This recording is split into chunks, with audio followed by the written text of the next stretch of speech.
Brand new Fox News poll here on the presidential race. It's just been released. Let's look at it. Donald Trump, he leads the GOP pack and with a wallop. Take a look at that. That's a new high for Donald Trump. 26% coming in second at Jeb Bush, 15%. Walker falling there. That has to be alarming for his camp. Speaking of being alarming, though, take a look at the Democratic side.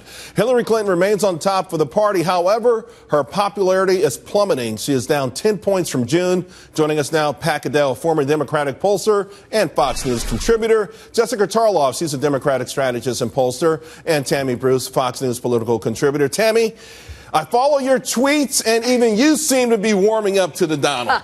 Well, look, he is, over the last couple of days, he's actually struck what I think is a more moderate tone, which has been very interesting to me. He sounded a little bit more presidential as opposed to a bit, kind of showman-y in a sense. This new poll, I think, is reflecting that. One of the most striking dynamics I would note here is the percentage of people who would never support Trump plunged by 26 points, which is amazing. It went from, it went from 59% who said they'd never vote for him to 33%. So people are realizing as he adjusts himself. Right there. So, and definitely voting for him also amazing. Yes. 8% now, 34%. That is absolutely solid. Pat, I want to ask you your opinion looking at something like that. A number 34%, rock solid, would vote for him. We've heard a lot about his negative numbers and some of the other things, but all of those dynamics are changing quickly. They are. So is his favorable, unfavorable rating in the polls. He's been rising. The question for Trump has always been the question, is there a ceiling and then a floor? Well, the question is the ceiling keeps getting away from him, closer to him, to being able to meet. It's not limiting him. His gains, and he has led the last 9 national polls across the board. And he's been in the 20 percentile in a huge race. He is sucking out votes from others. And I agree with Tammy. He has all of a sudden been a little bit more demure in his presentation. Right now, at this stage, he's dominating.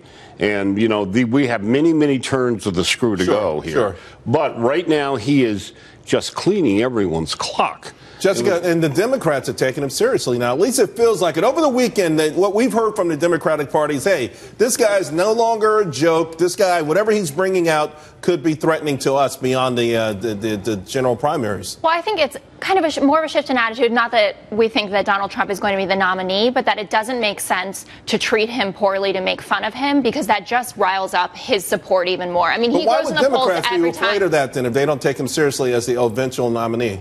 Why would they be afraid of it? Yeah, why would they care about riling up his support or not? Well, because it adds to this kind of crazy system that's going on right now where, we're not having the most fluid exchange of ideas with Donald Trump. He did better this weekend. He had an interview with Eric Bolling where he did put out some policy positions, but also scattered in with things like, I'm going to make America great again, and I'm going to build the wall. And where's the funding from the wall coming from? I'm going to repeal Obamacare. Well, what's your solution? Well, it's early, though, for some of the details on some of these things.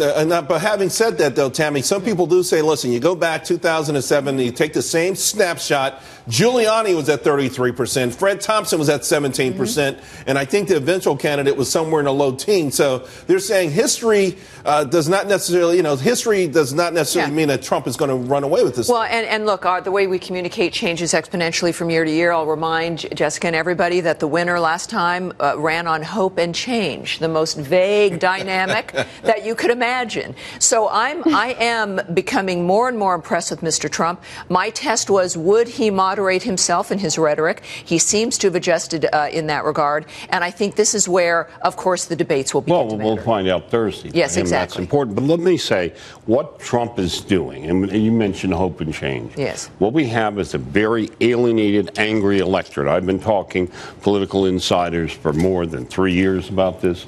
For the last year, I've said we are going to have an election that's going to look like 1968 on steroids for chaos, given what we've had. The political class keeps acting like the only way they know how to do is based on what they think. The country despises, and particularly Republicans, the political class. He is showing how explosive this is by tapping into it, and they are in shock. And the problem is I keep thinking of the Napoleonic reference when Napoleon left and landed to come back to France in 1815 from exile. And he said, in the Paris papers, the usurper, the evil man has landed, whatever. And every time he kept making more and more progress until the point was, and now the emperor's returned. Cheer the emperor. I mean, there is an element of that here. We probably have a few more headlines and polls to go before we go from candidate Trump to Emperor Trump.